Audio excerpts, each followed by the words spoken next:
मित्रों नमस्कार, मैं मुकेश सुदैनिया आप सभी को नमस्कार करता हूं और आपसे अपेक्षाएं रखता हूं कि आप हमारे अपने चैनल को अवश्य सब्सक्राइब करें।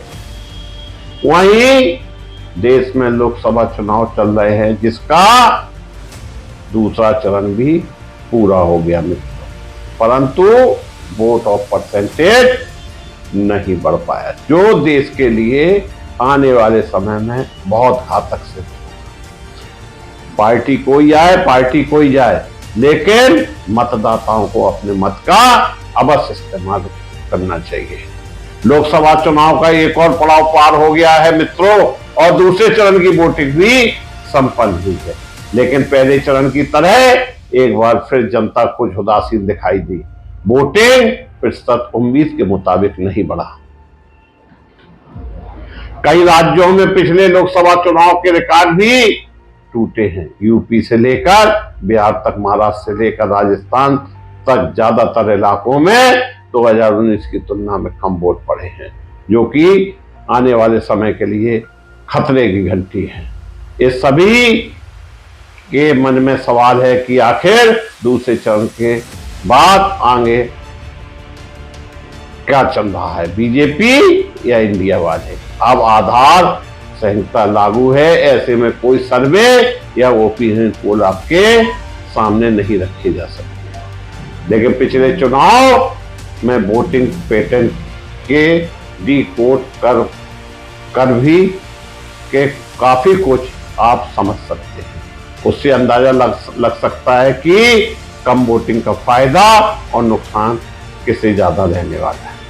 सबसे पहले यह जानने का प्रयास कीजिएगा कि 2019 की तुलना में कहां कितनी वोटिंग हुई है।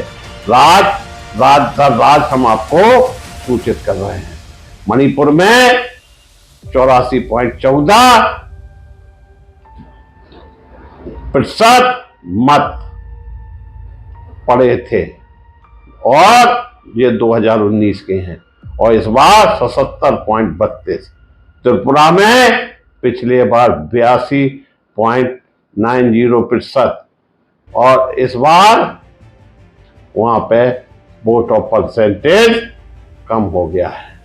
आसाम में 81.88 2019 में और इस बार 71.11।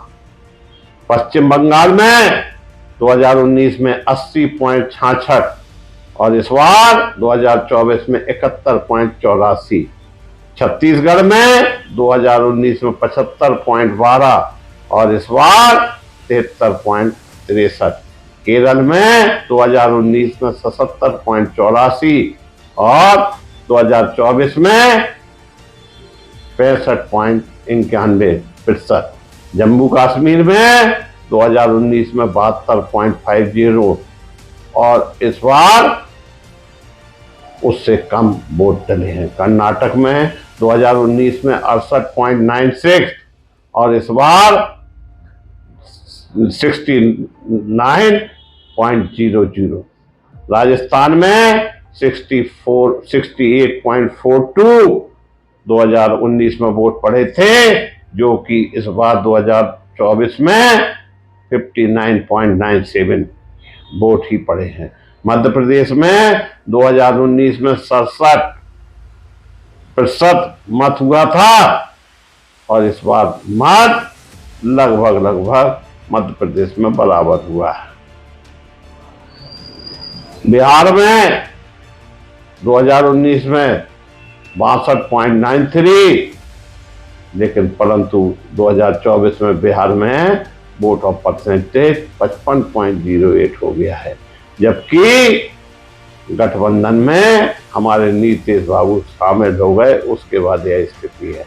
महाराष्ट्र में 2019 में 60.81% मत पड़े थे और 2024 में 57.83। महाराष्ट्र में वोट ऑफ परसेंटेज लगभग 7% गिर गई। उत्तर प्रदेश में 2019 में 62.18 और इस बार 54.85। मतलब 2019 की तुलना में वोट बहुत कम हो गया उत्तर प्रदेश में। कर्नाटक में पिछली बार की तुलना में ज्यादा वोटिंग हुई है। बाकी सभी राज्यों में गिरावट देखने को मिली है। कहीं ये गिरावट 10% से ज्यादा की भी है। अब जानकार मानते हैं कि 3 कारणों की वजह से मतदान कम होता है। या तो ही वेव की स्थिति में लोगों को बूथ से दूर किया है, या फिर इस बार चुनाव को लेकर उत्साह नहीं है। कई मौकों पर सरकार के प्रति उदासीनता भी कम वोटिंग का कारण बन जाती है। वैसे यहाँ पर समझने वाली बात यह है कि यूपी की कई सीटों पर कम मतदान जरूर हुआ है, लेकिन यह कह देना कि केंद्र सरकार के खिलाफ पड़ा है, ऐसा नहीं कहा जा सकता है। एक्सपर्ट के मुताबिक इस समय कई ऐसी सीटें मौजूद हैं जहां पर प्रत्याशी ही विपक्ष द्वारा काफी कमजोर उतार दिए गए हैं। उस वजह से वहां बीजेपी की जीत सुनिश्चित मानी जा रही है। ऐसे में अगर वहां पर कम वोटिंग भी हुई है तो बस जीत की मार्जिन छोटा हो सकता है, उससे ज्यादा फर्क नहीं पड़ने वाला। वोटिंग का सबसे ज्यादा असर उन सीटों पर पड़ता है जहां पर मुकाबला आमने सामने का रहता है। दूसरे चरणों में भी कुछ ऐसी सीटें हैं जहां पर दोनों बीजेपी और इंडिया गठबंधन के मजबूत उम्मीदवार मैदान में खड़े हैं। ऐसी सीटों पर कम मतदान की वजह से हार जीत का अंतर काफी कम हो जाता है। वहीं वो समीकरण हैं जो दोनों बीजेपी और इंडिया की चिंता में डाल रहे हैं। महाराष्ट्र की कम वोटिंग भी कंफ्यूज करने वाली साबित हो रही है। अगर किसी एक पक्ष में सहानुभूति होती, अगर उद्धव या शरद पवार को अपार समर्थन मिलता तो उस स्थिति में भी वोट प्रतिशत बढ़ना चाहिए, लाजमी था, लेकिन ऐसा कुछ भी नहीं हुआ है। और दूसरी सबसे कम वोटिंग महाराष्ट्र में हुई है। अब कई बार जब सरकार नहीं बदलनी होती है तब भी कम मतदान होता है, क्योंकि जनता अस्वस्थ होती है कि उसका नेता जीत ही जाएगा। अब देश में इस समय जैसा माहौल है, ज्यादातर लोग बीजेपी से ज्यादा नरेंद्र मोदी के नाम पर वोट देने की बात कर रहे हैं। ऐसे में कम वोटिंग को भी बीजेपी अपने पक्ष में बताने की कोशिश कर रही है। मित्रों, एक आंकड़ा बताता है कि 17वीं लोकसभा चुनाव में 5 बार मतदान कम हुआ है, लेकिन उस स्थिति में 4 बार सरकारें बदल चुकी हैं। वहीं 7 बार जब मतदान बढ़ा है तब सरकारें बदली हैं। ऐसे में यह वोटिंग पैटर्न तो दोनों इंडिया और एनडीए की थोड़ी उम्मीद है और थोड़ा तनाव देने का है। निश्चित रूप से कम मतदान हमारे देश के लिए घातक हो सकता है, इसलिए हमारे देशवासियों, आप अपने मत का इस्तेमाल जरूर करें ताकि एक मजबूत लोकतंत्र की स्थापना हो सके। आपका एक वोट 5 साल के लिए सरकार बनाता है। आपका एक वोट बहुत कीमती होता है।